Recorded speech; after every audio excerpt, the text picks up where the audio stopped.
우리는 지난 시간에 디모데전서 6장 말씀을 보면서 자족에 대해서 배웠죠?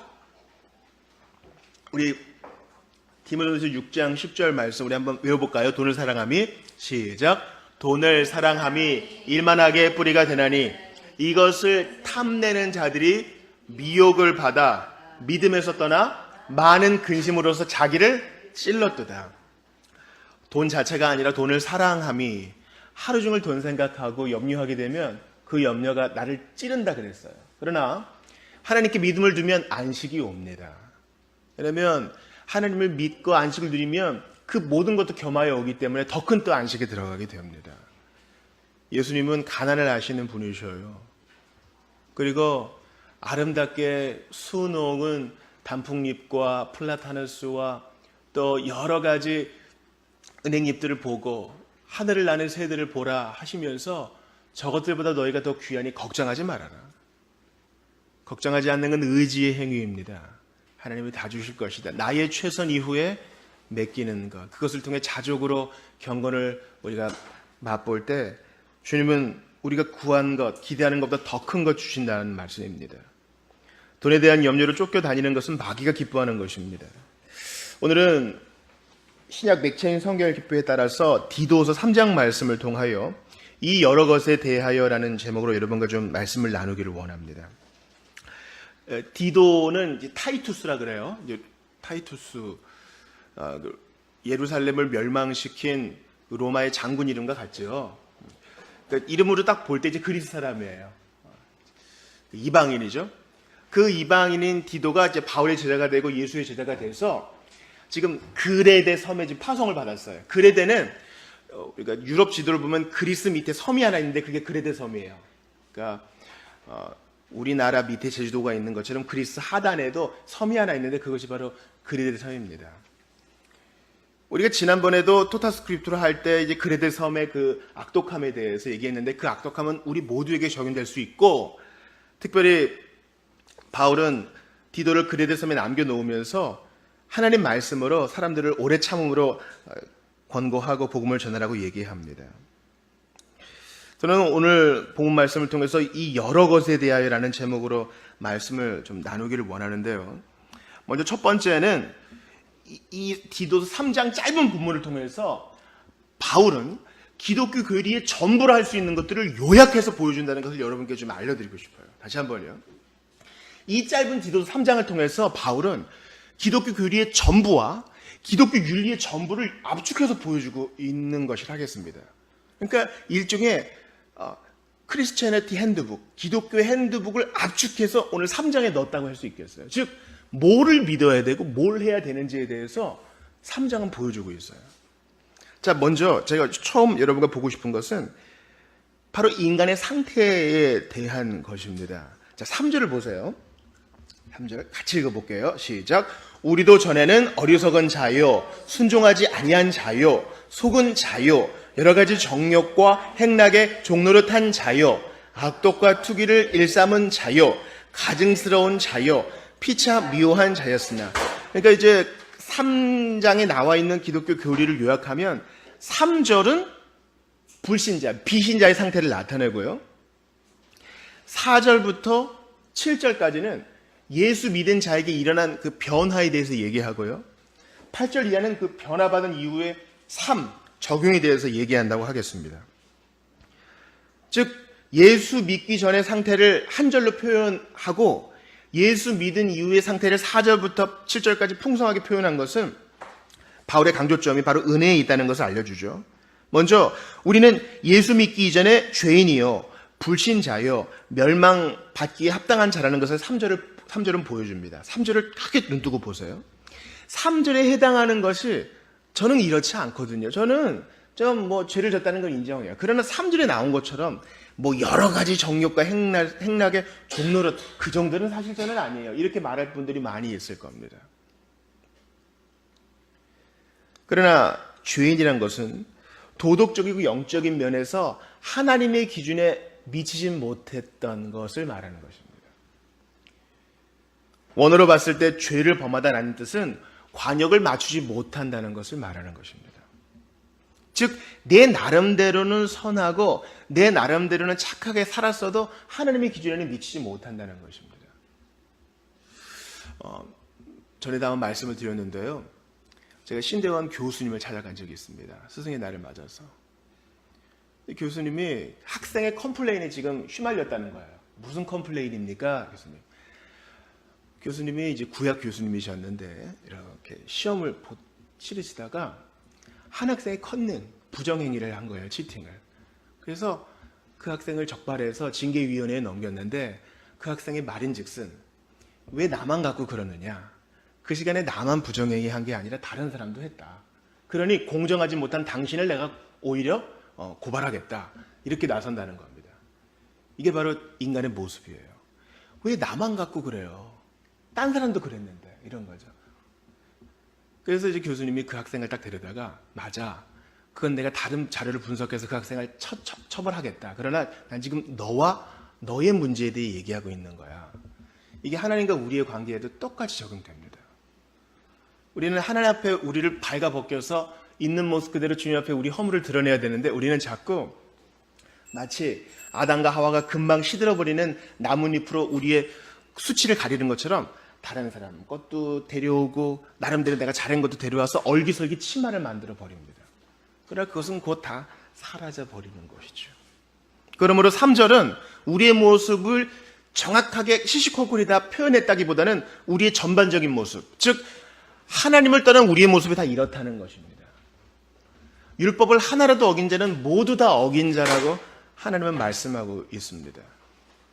그러므로 우리가 모세 율법을 대할 때나 10계명을 읽을 때나 나는 3절에 나타난 모습을 인정하오니 도저히 가망 없어 예수께 갑니다. 이게 우리의 반응이 되어야 하는 것입니다. 3절을 한번 우리가 쪼개서 볼까요? 우리도 전에는, 여러분 우리도 전에는, 여기 밑줄 치세요. 우리도 전에는.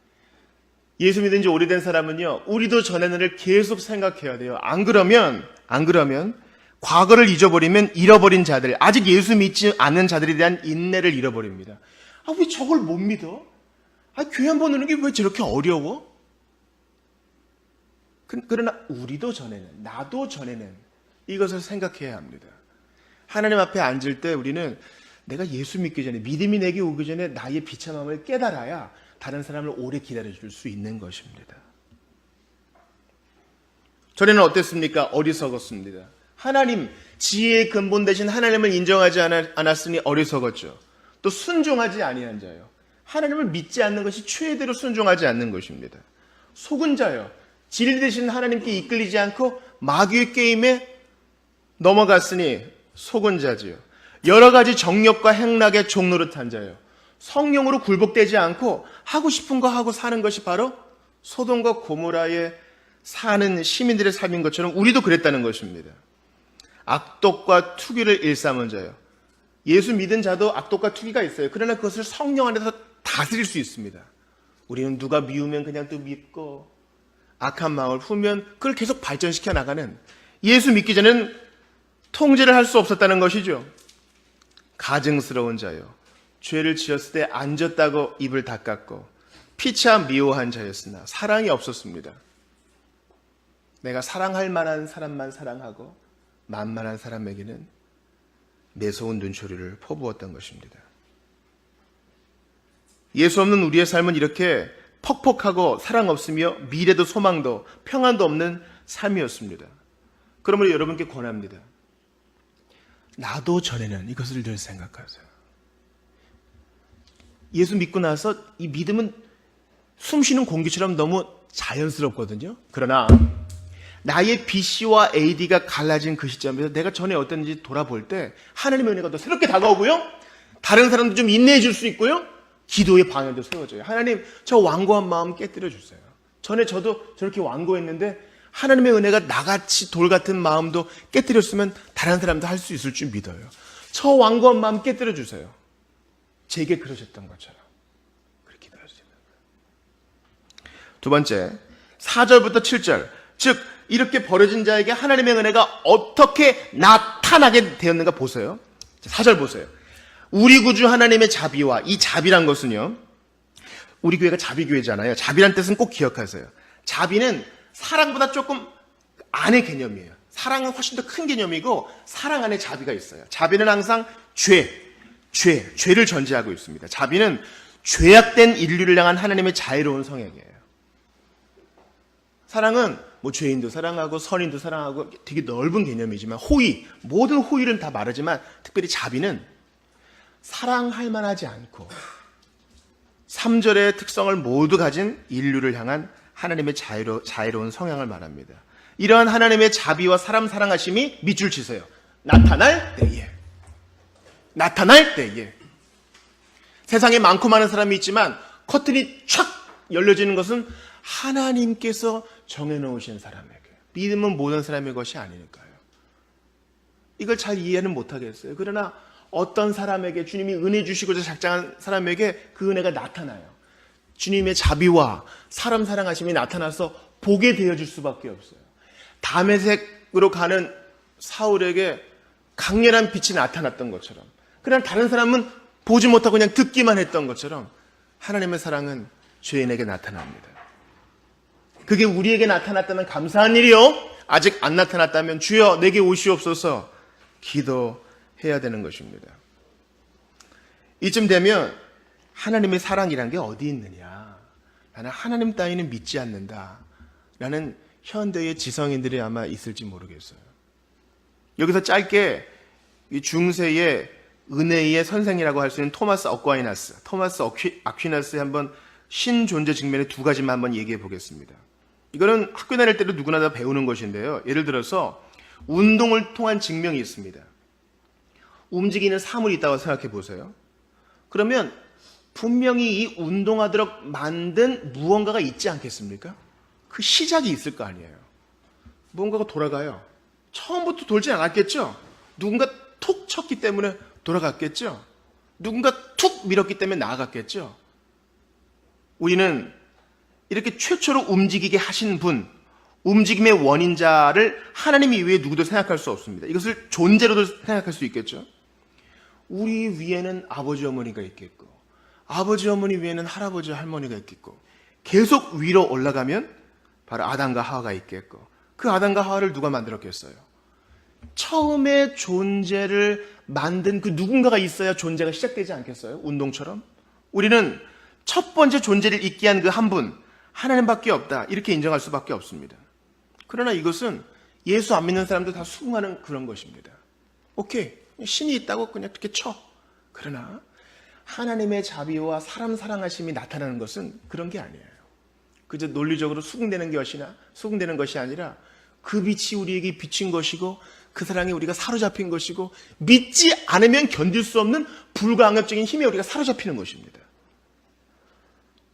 하나님의 자비와 사람 사랑하심이 나타나서 5절 보세요. 어떻게 됐어요?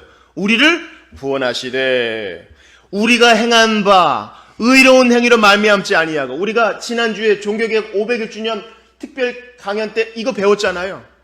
행위가 아니라 은혜로 말미암은 구원. 이게 종교개혁자들이 발견해낸 성경의 교리입니다. 다시 5절을 보시죠. 우리가 행한 바 의로운 행위로 말미암지 아니하고, 우리가 구원받는데 행위는 0.0001%도 참가할 수 없어요. 오직 믿음으로. 너무 비싼 선물이기 때문에 우리가 가진 돈을 다 털어내봤자 일부도 살 수 없는 것이에요. 오직 그의 긍휼하심을 따라, 단지 그분의 긍휼은 불쌍히 여깁니다. 주님의 자비지요. 하나님의 불쌍히 여겨주심을 따라 중생의 씻음과, 중생이란 것은 거듭남입니다. 거듭남의 씻음과, 이 거듭남의 씻음이 내적으로 있어야 세례의 씻음이 겉으로 드러나는 것입니다. 성령의 새롭게 하심으로 하셨나니, 이것은 바로 성령의 세례를 말하는 겁니다. 예수 믿을 때 우리는 이미 성령 세례를 받았습니다.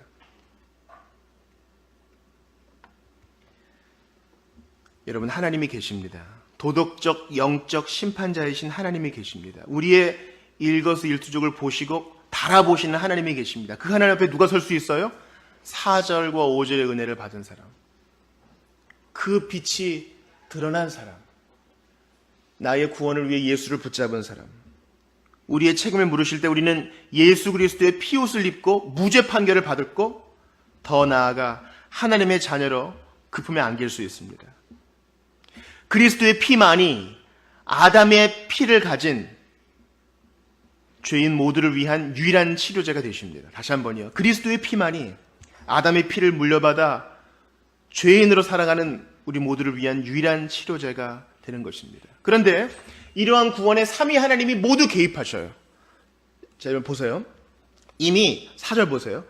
우리 구주 하나님의 자비와 사람 사랑하심, 성부 하나님이겠죠? 구원을 계획하신 성부 하나님. 또 5절 보세요. 중생의 씻음과 성령의 새롭게 하심으로, 즉 성령 하나님이 드러나시죠. 6절 보세요. 우리 구주 예수 그리스도로 말미암아 우리에게 그 성령을 풍성히 부어주사 성자 하나님 나타나시죠. 죄로 인해서 죽을 수밖에 없는 가증한 죄인을 구원하기 위해 삼위 하나님이 모두 협력하시고 삼위 하나님의 각 위격이 모두 개입하셔서 나 같은 거 하나 구원해 내시는 거예요. 도와달라고 한 적도 없고 자격도 없고 가치도 없는데 삼위 하나님이 이렇게 일하셔서 죄인을 구원하시는 거예요. 성부 하나님은 어떻게 하십니까? 세상이 지어지기도 전에 우리의 구원을 계획하셔요. 성자 하나님은 어떻게 하십니까? 때가 돼서 2000년 전에 이 땅에 오셨고 때가 돼서 우리의 믿음의 눈을 바로 이 시점에 열어주시는 겁니다. 성령 하나님은 우리의 구원에 인쳐주시고 우리 안에 거하셔서 평생을 함께 동거해 주시는 겁니다. 그래서 7절을 같이 읽어보겠어요. 이 구원의 종착점이 무엇인지 한번 보겠습니다. 7절 크게 읽어요. 디도서 3장 7절입니다. 시작. 우리로 그의 은혜를 힘입어 의롭다 하심을 얻어 영생의 소망을 따라 상속자가 되게 하려 하심이라. 성경의 어휘가 좀 어려우신 분들은 딴 거 필요 없어요. 7절에서 상속자만 보시면 돼요. 상속자. 여러분 땅 좋아하세요? 돈 좋아하세요? 이 땅의 땅과 돈으로 비교할 수 없는 하늘의 상급, 천국의 상급, 하나님 왕국의 가치를 우리가 상속하게 하신다는 거예요. 놀라운 일 아닙니까? 예수 그리스도는 믿음으로 이제 우리의 큰 형님이 되시고 그분의 완전한 희생과 순종으로 하늘 아버지께 온갖 귀한 것들을 다 받으셨어요. 그리고 예수 그리스도를 믿는 자들은 그것을 모두 공유해요. 그런데 여러분 4절부터 7절까지 즉 예수 믿어 나는 죄인이었는데 예수 믿어 상속자가 되었다. 여기서 맞춰지면 안 되는 것입니다. 많은 사람들이 여기에서 멈추고 싶어요. 아, 나 예수 믿었어. 나 천국의 시민이 됐어. 나 예수 믿었어. 모든 죄를 용서받았어. 좋은 거죠? 나 예수 믿었어. 하나님의 자녀가 됐어. 좋은 거예요. 나 예수 믿었어. 나 지금 당장 죽어도 천국 갈 수 있어. 좋은 거예요. 그러나 거기서 멈추지 않습니다. 여러분과 나누고 싶은 세 번째 대지는 바로 선한 일입니다. 8절 크게 읽어보겠어요. 자, 눈을 크게 뜨시고 디도서 3장 8절입니다. 시작. 이 말이 미쁘도다. 원하건대 너는 이 여러 것에 대하여 굳세게 말하라. 이는 하나님을 믿는 자들로 하여금 조심하여 선한 일을 힘쓰게 하려 함이라. 이것은 아름다우며 사람들에게 유익하니라. 모든 사람이 죄인임을 알려주고 이러한 죄인을 구원하시는 하나님의 구원을 길게 설명한 이후에 그 목적이 무엇이다? 조심하여 선한 일을 힘쓰게 하는 겁니다. 구원받을 때 선한 일은 1도 영향력을 미치지 못해요. 잘 가리고 포장했을 뿐이지 사람의 행위는 절대 하나님 앞에 사닥다리 하나도 올라갈 수가 없습니다. 그러나 일단 구원받은 사람은 선한 일로 자신의 구원을 드러냅니다. 드러내고 싶어 합니다. 여러분, 과일나무가 좋은 땅에 심겨져서 농부가 물도 주고 잘 가꾸어주면 자연스럽게 열매가 나타나지요. 사람도 마찬가지입니다. 신자도 마찬가지입니다. 나 같은 죄인을 용서하신 하나님 앞에 구원의 기쁨 때문에 뭔가 하고 싶은 거예요. 내가 이렇게 살면 안 된다고 생각하는 거예요. 기도하고 싶어지는 거예요. 죄질 때 양심의 가책이 있는 거예요. 하나님을 기쁘게 해드리고 싶은 거예요. 뭔가 더 숭고한 삶에 내 자신을 바치고 싶은 거예요. 여기가 종착점입니다. 예수 믿은 자들이 나 천국의 상속자가 됐어. 그걸로 만족하는 게 아니라 받은 은혜를 선한 일로 드러내는 것입니다. 선한 일은 구원의 조건이 아니요 결과인 것입니다. 마태복음 5장 16절에서 예수님이 이렇게 말씀하십니다. 이같이 너희 빛이 사람 앞에 비치게 하여 그들로 너희 착한 행실을 보고 하늘에 계신 너희 아버지께 영광을 돌리게 하라. 세상 사람들은 성경 안 봐요. 그래서 예수님 이렇게 말씀하세요. 너희는 나를 믿고 내 말씀을 믿는구나. 이제 너희의 착한 행실로 그들이 너희의 착한 행실을 보고 하늘에 계신 너희 아버지께 영광을 돌리게 하라. 의도적으로 보여주라는 것입니다. 예수님의 말씀이니 믿음으로 받으십시오. 그리고 바울은 이것을 다시 8절을 보세요. 이 말이 미쁘도다 믿을 만하도다 원하건대 너는 이 여러 것에 대하여 굳세게 말하라. 이 여러 것 여기에 밑줄 치세요. 이게 오늘 설교의 제목입니다. 이 여러 것. 어떤 사람은 죄인입니다. 계속 눌러요. 이것만 강조하는 사람이 있어요. 어떤 집단에서는 예수 그리스도만 강조해요. 예수님 좋은 것이죠. 그러나 죄인임을 알려주지 않고 예수님을만 알려주면 전혀 감동이 없습니다. 또 어떤 사람은 성령 충만과 성령 세례와 성령이 불받는 것만 얘기해요.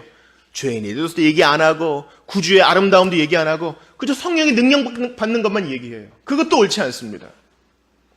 또 어떤 곳에서는 선행만 얘기합니다. 여기가 교회인지 사회단체인지 모르게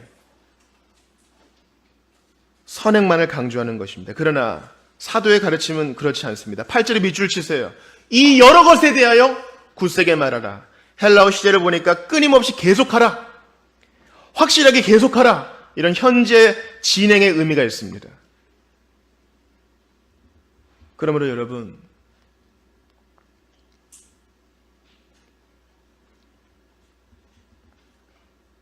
우리 교회가 즐거이 배우고 가르치는 교회라고 모토를 정한 이유가 바로 여기에 있습니다. 균형 있게 모두를 가르쳐 지키게 하는 것입니다.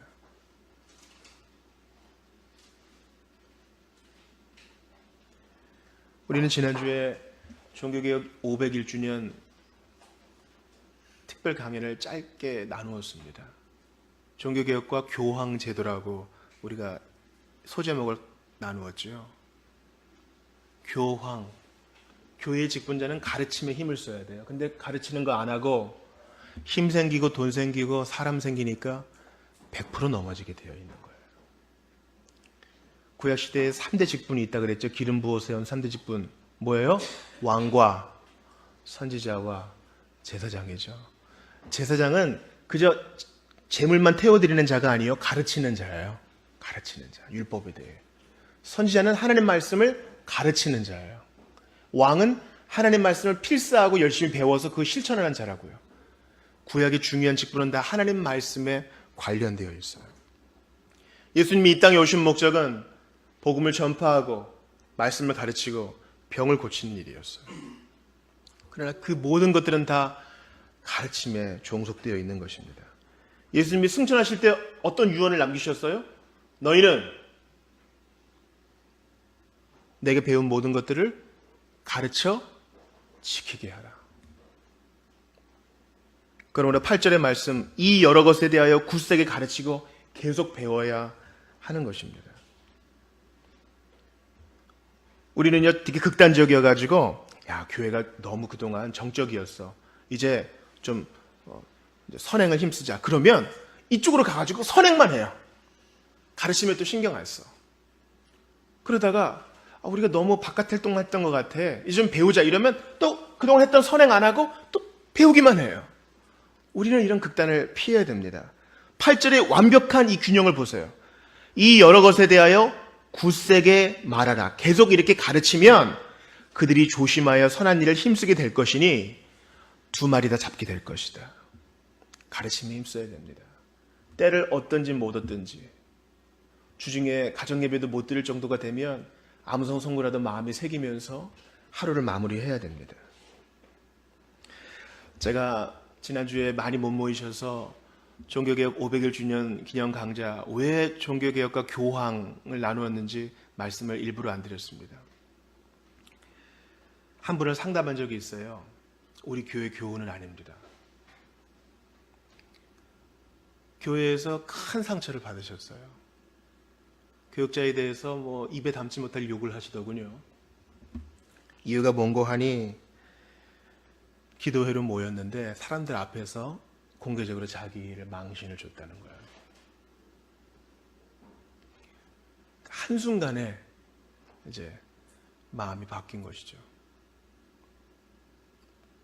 그리고 이제 특별 기도회로 모였으면 뭔가 좀 진중하게 강단에 서야 되는데 강단에서 정치 이야기하시는 것들이 마음에 많이 와닿았다는 것입니다. 한국교회 성도들이 교회를 옮기는 90% 이상의 원인은 바로 교역자로 인한 상처입니다. 교역자가 가르침에 진중하지 않고 교역자가 가르침에 전무하지 않고 딴 얘기하기 시작하면 성도들은 100% 알아차립니다. 그러므로 여러분 우리 교회 강단을 위해서 기도해 주시고 믿음의 가정에서도 이 가르침이 계속될 수 있도록 기도해 주십시오. 그때 바른 선행도 일어날 것이요. 그때 바른 구원도 일어날 것입니다. 사랑하는 여러분, 11월 가을이 깊어갑니다. 결산의 달입니다. 어떤 열매를 맺으셨습니까? 어떤 선한 일로 하나님께 영광 돌리셨습니까? 반쪽짜리 복음은 균형을 잃습니다. 하나님과의 관계는 반드시 사건을 일으킵니다. 그러므로 이 여러 것에 대하여 굳세게 가르치십시오. 굳세게 배우십시오. 이제 철력전 끝나면 다시 교리를 공부할 거예요. 주중에 우리가 후원하는 그 책의 사람들에서 웨스트민스터 신앙고백 한 권에 2만 원이 넘는 책들을 10권이나 보내줬어요. 여러분 이렇게 교회 성장이 하향세일 때 이 믿음의 사람들은 이 출판의 르네상스를 맞고 있어요. 믿음으로 마이너스를 감수하고 일을 합니다. 우리가 더욱더 힘써서 배우고 익혀야 할 것입니다. 그때 8절의 말씀처럼 이 여러 것들을 굳세게 가르치면 선한 일을 힘쓰게 될 것이다. 우리가 마음에 새겨야 됩니다. 내가 좋아하는 교리만 붙들면 안 됩니다. 내가 좋아하는 암송 선고만 붙들면 안 됩니다. 이 모든 것을 다 배워야 합니다. 창세기부터 요한계시록까지 모두가 다 하나님의 말씀이기 때문입니다. 그러므로 우리가 주님 앞에 설 그날까지 부지런히 이 말씀을 배우고 가르쳐서 주님께 영광 돌리는 우리 모두가 되기를 바랍니다. 여러분, 제가 이 말씀을 주중에 계속 묵상하면서 우리 예수님 생각했어요. 우리 예수님이 그때 뭐 이런 앰프 시스템이 있었겠어요? 다 육성으로 제자들에게도 가르치고 따라다니는 무리한테도 가르치고. 근데 거반 못 알아들어요, 여러분. 거반 못 알아들어. 무슨 얘기인가 하다가 제자들이 조용히 와서 물어보죠. 방금 하신 얘기 뭐였어요? 예수님이 아직도 이해를 못하느냐? 아직도 깨닫지 못했냐? 그러시죠. 그래놓고 또 설명도 해줘요. 그리고 또 잊어버려. 뭐 의심해 또. 그러나 예수님은 짜증내고 나 이제 하늘로 갈 거야. 니네랑 얘기 안 해. 그러지 않아. 예수님이 승천하시는 그 순간에도 아직 의심하는 자들이 있더라. 그렇게 가르쳤는데. 그러나 때가 되면 성령이 부어지고 성령의 충만을 받으면 그제서야 구슬이 한 시제 딱 꿰어지는 것처럼 주님의 말씀이 생각나고 실천이 되어지는 겁니다. 각 사람에게 꽃피고 열매 맺는 시간이 다를 뿐 우리는 우리의 역할을 다 잘 감당하면 됩니다. 꾸준히 배우고 가르치십시오. 하나님의 때에 하나도 떨어지지 않고 다 열매 맺을 것입니다. 제일 조바심이 나셔야 할 분은 예수님이셨어요. 그러나 그분은 꾸준히 하실 일을 합니다. 오늘도 성령을 보내시어 우리가 이 말씀 깨닫게 하시니 꾸준히 이 여러 것들에 대하여 배우고 가르치는, 그래서 선한 일에 힘쓰게 하는 놀라운 역동적인 주의 은혜를 맛보시기 바랍니다. 우리 기도하고 성찬을 받겠습니다. 주님, 나도 전에는 주님, 나의 과거, 우리의 과거를 아십니다. 예수 신경 안 쓰고 하나님의 생각 일도 안 하고 살았던 우리의 과거를 주님이 아십니다. 하나님께 영광은커녕 복음을 우습게 여겼던 과거를 아십니다. 그러나 하나님의 사랑과 자비가 나타나서 이렇게 사로잡아 주시고 예수 믿게 하시고 상속자가 되게 하시고 천국 소망으로 불타오르게 하시니, 그리고 받은 은혜 까닭에 선한 일을 작지만 믿음의 분량대로 또 힘쓰게 하시니 감사합니다. 주님, 이 여러 것에 대하여 꾸준히 배우고 가르쳐서 주님의 교회가 선한 일에 힘쓰게 하시고 바라고 원합니다. 당장 눈에 열매가 안 보이고 무슨 일이 아니라도 예수님이 그리하신 것처럼 우리도 꾸준히 우리 할 일을 잘 감당할 때 주님의 때에 성령님이 임하실 때에 놀라운 일이 일어날 줄 믿습니다. 지치고 힘든 모든 자들 하나님께서 위로하시고 격려해 주시며 신앙의 기본기를 가지고 꾸준히 배우고 가르치고 즐거이 배우고 가르치는 복된 역동적인 공동체가 될 수 있도록 도와주시옵소서. 우리를 책하지 않으시고 끝까지 인내하며 말씀을 가르치신 예수님, 그리고 진리의 영이신 성령이여 이 시간 우리를 사로잡아 주셔서 이어지는 성찬 가운데 주의 은혜를 맛보게 하소서. 예수 그리스도의 이름으로 기도하옵나이다. 아멘.